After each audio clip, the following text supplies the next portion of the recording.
नमस्कार। आज हम बात करेंगे अपने 7 चक्रों की और जानने की कोशिश करेंगे कि कैसे हम अपने इन चक्रों को, सातों चक्रों को बैलेंस रख सकते हैं और कैसे हम अपने किसी भी एक चक्र को हील कर सकते हैं, उसका उपचार कर सकते हैं, उसको रिपेयर कर सकते हैं। और यदि हमारा कोई चक्र असंतुलित है, इम्बैलेंस है, तो कैसे हम उसको बैलेंस कर सकते हैं और कैसे अपने इन चक्रों को, अगर हमारे ये चक्र किसी प्रकार से सोए हुए हैं, तो कैसे हम इनको जागृत करके इनको एक्टिवेट कर सकते हैं और इनको शक्तिशाली बना सकते हैं। तो सबसे पहले, इससे पहले कि हम बात करें कि हम अपने चक्रों को कैसे जागृत कर सकते हैं, सबसे पहले हमें यह जानना होगा कि क्या कारण है कि हमारे यह चक्र असंतुलित हो जाते हैं, इम्बैलेंस हो जाते हैं और इनमें ब्लॉक आ जाते हैं। तो इसको समझने के लिए पहले हमें चक्र के विज्ञान को थोड़ा-सा समझना होगा।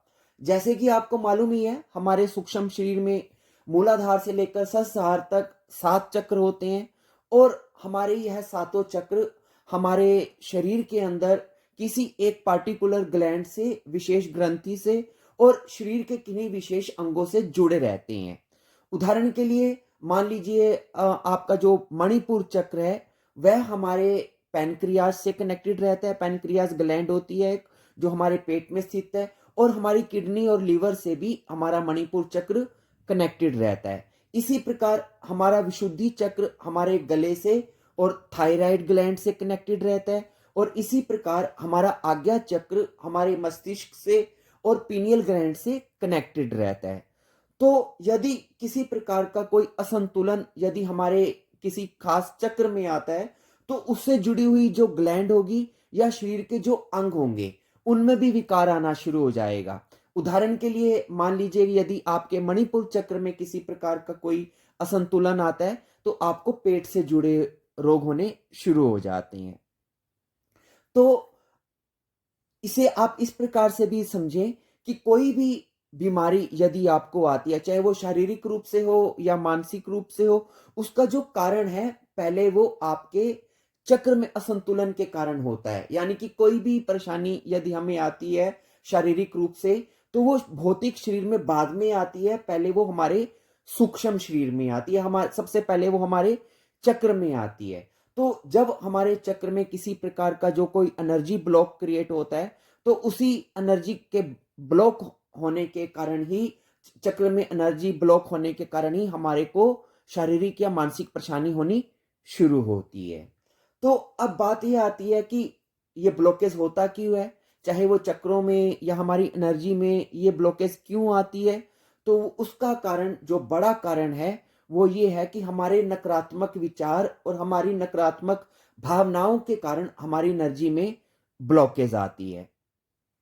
हमारे विचार केवल विचार ही नहीं होते हैं, ये नहीं है कि हम कुछ भी बोल रहे हैं, कुछ भी सोच रहे हैं, तो ऐसे ही है। हमारे हर विचार का, हमारे हर भावना का बहुत गहरा असर हमारे शरीर और हमारे मन पर पड़ता है।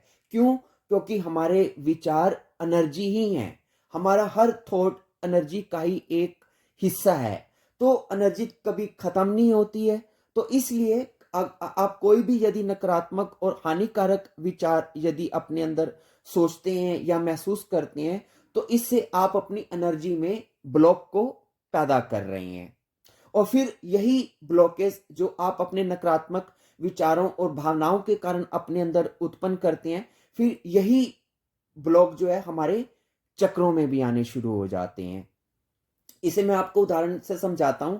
मान लीजिए कि आप हर रोज अपने अंदर क्रोध को उत्पन्न करते हैं। आप हर रोज अपने किसी फैमिली मेंबर के साथ गुस्सा करते हैं या अपने मन में नफरत रखते हैं, हेट रखते हैं, तो क्या होगा? आपका हार्ट चक्र धीरे धीरे ब्लॉक होना शुरू हो जाएगा। या यदि आप अपने अंदर किसी कारण से अपनी काम वासना से यदि पीड़ित हैं, आप अपनी सेक्सुअल एनर्जी को यदि अच्छी तरह से चैनलाइज नहीं कर पा रहे हैं, तो क्या होगा? आपका स्वादिष्ठान चक्र या मूलाधार चक्र पीड़ित होना शुरू हो जाएगा, उसमें ब्लॉक आना शुरू हो जाएगा। या यदि आपके अंदर, आप हर रोज अपने अंदर हीन भावना, इन्फीरियरिटी कॉम्प्लेक्स को यदि अपने अंदर पैदा कर रहे हैं, तो आपका मणिपुर चक्र ब्लॉक होना शुरू हो जाएगा। या यदि आप हर रोज चिंता, तनाव, टेंशन, इस प्रकार की स्थितियों से यदि पीड़ित रहते हैं, तो आपका आज्ञा चक्र डिस्टर्ब होना शुरू हो जाएगा। कहने का मेरा तात्पर्य है कि आपके हर विचार और आपके हर भावना आपके चक्रों को प्रभावित करती है। यदि आप नकारात्मक रूप से अगर विचार या भावना करते हैं तो ये तो मैंने आपको कारण बताया कि क्या कारण है जिसके कारण से हमारे चक्र ब्लॉक होने शुरू हो जाते हैं। अब बात करते हैं उपाय की कि कैसे हम अपने इन चक्रों में जो ब्लॉकेज है उसको दूर कर सकते हैं, इम्बैलेंस है उसको खत्म कर सकते हैं।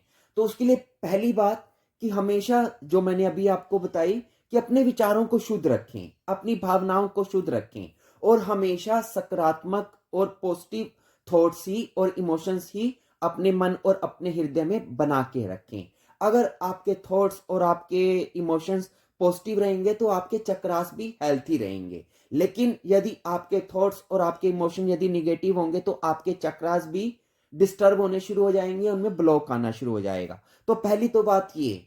दूसरी बात ये तो हुई आगे के लिए ध्यान रखने की। लेकिन अभी जो आपने महीनों में, सालों में जो इतना नकारात्मक चिंतन किया, नकारात्मक विचार किए, नकारात्मक भाव किए और उनके कारण आपके अंदर जो ब्लॉकेज आ चुकी है उसको आप कैसे दूर कर सकते हैं, उसकी अब हम बात करते हैं। तो उसके लिए मैं आपको एक मेडिटेशन बताने जा रहा हूं। आपको ये मेडिटेशन, ये ध्यान हर रोज आप इसे 5 मिनट से लेके आधे घंटे तक कर सकते हैं, जितना भी आपको समय की सुविधा हो। और इसे आप तब तक करते रहेंगे जब तक कि अगर आपको लगता है कि आपके किसी खास चक्र में कोई दिक्कत है, वो दिक्कत जब तक दूर ना हो जाए और आपके सभी चक्रास एक्टिवेट ना हो जाएं, तब तक आपने इस टेक्निक को करते रहना है। कैसे करना है? आप आराम से अपने ध्यान कक्ष में या तो बैठ जाएं या लेट कर भी इसको कर सकते हैं। लेकिन यदि लेट के करते हैं तो आपको सोना नहीं है, इस चीज का ध्यान रखना है।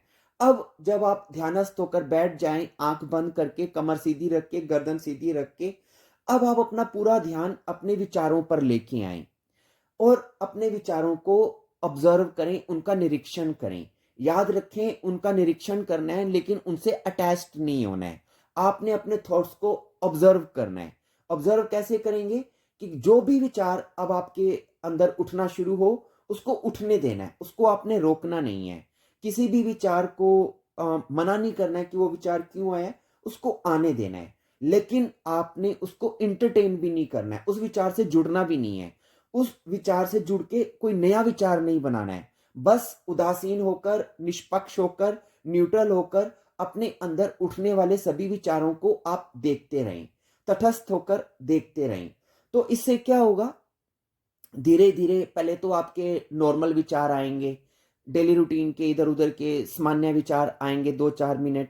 लेकिन यदि आप अच्छे प्रकार से इस साक्षी साधना को कर पाए तो क्या होगा, 5-2-4 मिनट में ही आपके अंदर से, आपके अवचेतन मन से भी जो अंदर आपके दबे हुए विचार हैं वो भी ऊपर उठ के आने शुरू हो जाएंगे। आपके अवचेतन से चेतन में आपके विचार आने शुरू हो जाएंगे और ये वही विचार होंगे जो आपके चक्रास में जड़ जमाकर बैठे हुए हैं। और जब आपके ये विचार ऊपर आने लगेंगे तो आप ध्यान रखना, ये विचार नहीं होंगे बल्कि ये आपके चक्रों पर इकट्ठी हुई नेगेटिव एनर्जी होंगे जो विचारों के रूप में अब ऊपर बुलबुलों की तरह उठकर ऊपर आ रहे हैं। तो अब जो भी विचार आपको आपके मानस पटल पर आए, आप उनको देखते रहेंगे, देखते रहेंगे।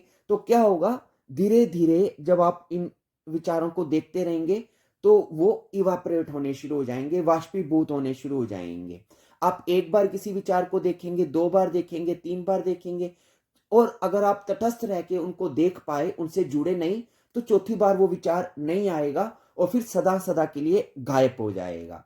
तो फिर जो भी आपके विचार आपके चक्रास पर जड़ जमाकर बैठे हुए हैं, नकारात्मक विचार आपके गहरे अवचेतन में, जब उनकी धीरे धीरे सफाई होनी शुरू हो जाएगी, वो ऊपर आने शुरू हो जाएंगे और फिर आकर गायब होने शुरू हो जाएंगे। तो उसी अनुपात में आपके जो चक्रा में जो ब्लॉकेज थी, जो इन विचारों के कारण आपके जो चक्रास में ब्लॉकेज पैदा हुई थी, वो ब्लॉकेज खुलनी शुरू हो जाएगी और आपके चक्र एक्टिवेट होने शुरू हो जाएंगे। और आप ये देखना कि आपका अंदर जो सा भी चक्र ब्लॉक होगा, उसी से जुड़े हुए विचार आपको देखने को मिलेंगे।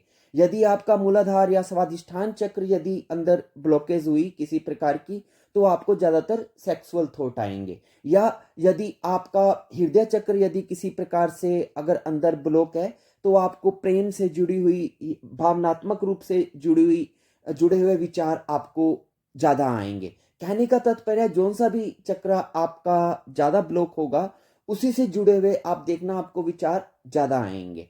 तो जब आप वो विचार आते जाएँगे, आप उनको न्यूट्रल होकर देखते रहेंगे, आप उसमें रस नहीं लेंगे, कोई इंटरेस्ट नहीं लेंगे, तो धीरे-धीरे वो विचार गायब होने शुरू हो जाएँगे। फिर एक टाइम ऐसा आएगा कि वो विचार आने ही बंद हो जाएँगे और आपका मन शांत होना शुरू हो जाएगा। तो जब आपके विचारों की गति धीरे-धीरे आनी कम हो जाए और मन आपका शांत होना शुरू हो जाए, तो आप समझ लेना कि अब आपके जो चक्रास पे जो नेगेटिविटी थी, वो खत्म हो रही है। उस पे जो धूल-मिट्टी जमी हुई थी, वो आपके साक्षी साधना के कारण, आपके थॉट्स को ऑब्जर्व करने के कारण वो गायब हो रहे हैं और आपके चक्र की सफाई हो रही है और वो शुद्ध हो रहे हैं। तो जब आप इस प्रकार अपनी नेगेटिव एनर्जी को, अपने नेगेटिव थॉट्स को रिलीज कर देंगे और अपने ब्लॉक्स को क्लियर कर देंगे, तो ना केवल आपके चक्रास शुद्ध होंगे, ना केवल आपके चक्रास के ब्लॉक खत्म होंगे, बल्कि आपके मन के अंदर की मैल भी इससे साफ हो जाएगी। आपके शरीर के अंदर के जो नेगेटिव एनर्जी जो बीमारियां पैदा कर रही थी, वो आपकी गायब हो जाएगी और आप तन से, मन से, भावनाओं से, विचारों से, हर प्रकार से शुद्ध होने शुरू हो जाएंगे। और आपके साथ के साथ चक्रों में आपको किसी एक पर्टिकुलर चक्र पर ध्यान देने की जरूरत ही नहीं है। बस आप सिर्फ विचारों को यदि अपने देखेंगे, तो जैसे जैसे आपके सभी प्रकार के विचार आपके अंदर से नकारात्मक बाहर निकलने शुरू होंगे, तो आपके सातों चक्र भी उसी के साथ साथ हील होने शुरू हो जाएंगे, ठीक होने शुरू हो जाएंगे। तो इस प्रकार आप हर रोज 5 मिनट से लेके आधे घंटे तक यदि इस प्रकार अपने थॉट्स को ऑब्जर्व करते हैं अपने साक्षी साधना के द्वारा, तो आपके सभी चक्रास हील होने शुरू हो जाएंगे, उनके अंदर के ब्लॉक खत्म होने शुरू हो जाएंगे और आपके सभी सातों के सात चक्र अच्छे प्रकार से जागृत होकर अपना जो फंक्शन है वो प्रॉपर तरीके से करना शुरू कर देंगे। तो मुझे उम्मीद है आप मेरी इस बात से आपको लाभ होगा, आप इसे प्रयोग करके देखें। धन्यवाद।